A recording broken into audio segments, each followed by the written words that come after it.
It's time for a quick update on the weather. We've got the snow moving out of parts of eastern North Carolina and the ice really heavy across parts of Virginia Beach. And we've also got some snow across the Pacific Northwest. Otherwise, cold Arctic air building into the country. We're talking about record cold here with temperatures way below average. And not only that, we're dealing with some really cold wind chills, multiple cold advisories, extreme cold warnings. I mean, it's just absolutely wild out there with that wind too, just taking a bite out of those temperatures, making it feel much colder.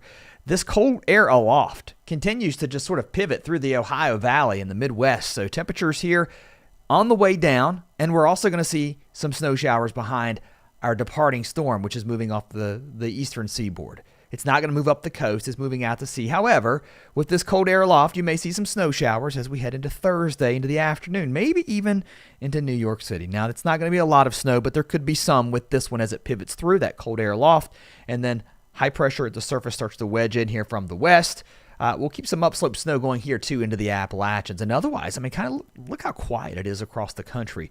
In this video, we're going to look at some of the precipitation we're expecting over the next couple of days and also the temperatures, which are on the way down right now.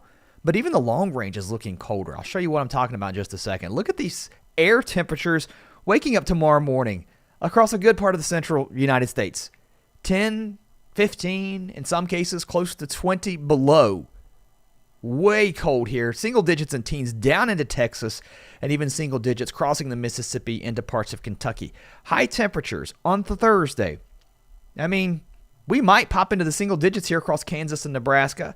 Even Dallas, cold down to the upper 20s and low 30s. We'll probably get into the 30s into Dallas, but still, once you get north of the Red River, we're in the 20s here. 20s also in teens across parts of Arkansas, and that cold pushes all the way down into southern Texas, all the way down into southern Louisiana, southern Mississippi, and Alabama, with temperatures dropping below freezing. I mean, arguably, this is record cold for this time of year.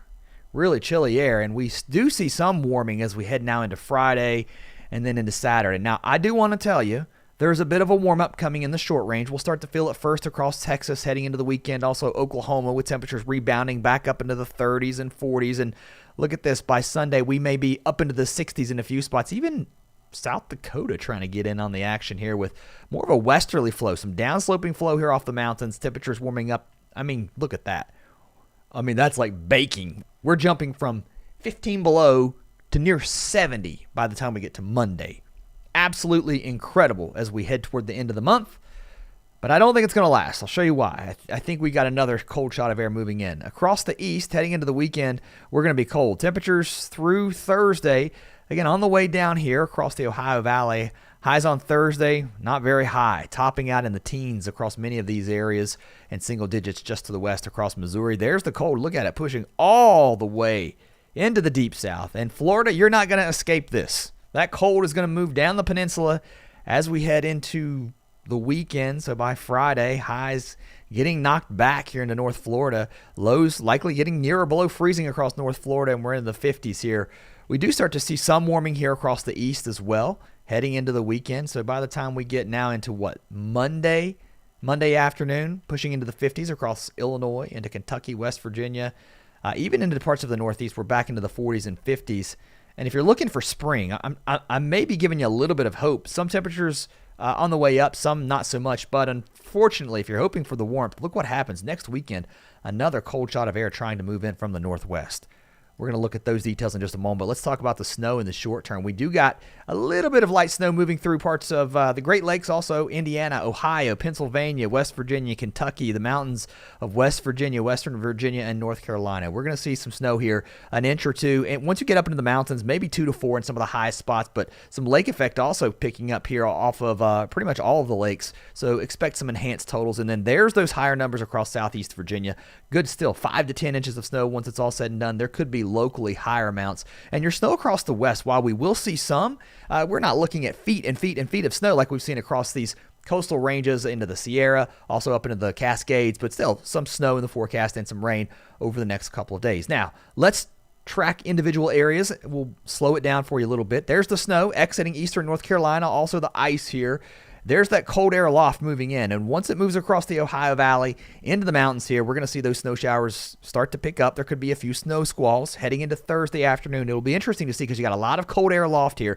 I think if you can get some sunshine, follow me here. It's a stronger February sun than it is in January, late February too at that. So with some really cold air aloft, if you can heat things at the surface and get them going up, now you could get some snow squalls. So anyway, just something to take note of. With that cold air aloft, snow showers continue. We start to see the precipitation wrap up and kind of just a cold start to the weekend here and dry for most of the east. Showers starting to move into Texas, Louisiana, really along the southern parts of Mississippi and Alabama into Florida as we head into Monday, and then another system moving through the Great Lakes. Could bring some rain now, we're talking about here. Rain showers from Ohio, West Virginia, even further north into Wisconsin, on the northern side of that into Canada. Look at that, even changing to rain as we head into Tuesday.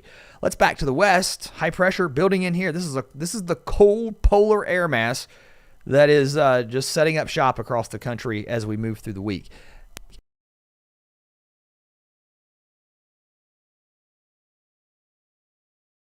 As we see a weak jet streak move out of the Rockies across the plains, don't expect much with this. And then there's some precip across Texas. I don't know if you caught that or not. Right there. Do you see this? Right under that H, little bit of mixed precipitation.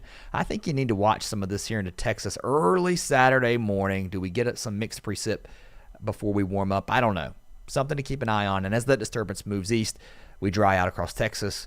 And then we've talked about that system moving through the Great Lakes. And then temperatures swing back down with a weak trough that starts to swing through the country by the end of next week. Still some time before we get there.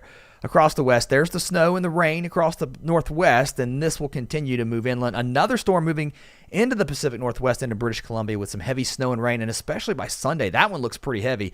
That could put some snow into the Canadian Rockies, even parts of Montana and Idaho. Looks pretty impressive. Let's talk about long range, and I want to leave you with this tonight because I get a lot of questions. Do I think winter's over? Do I think we're going to see a big snow in your city?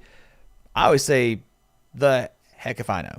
So as we move through the weekend, we start to see the cold lift out, right? There goes the cold. Your polar vortex starts to get more established up around the North Pole, and we get some ridging building in across the west. So temperatures back here on the way up.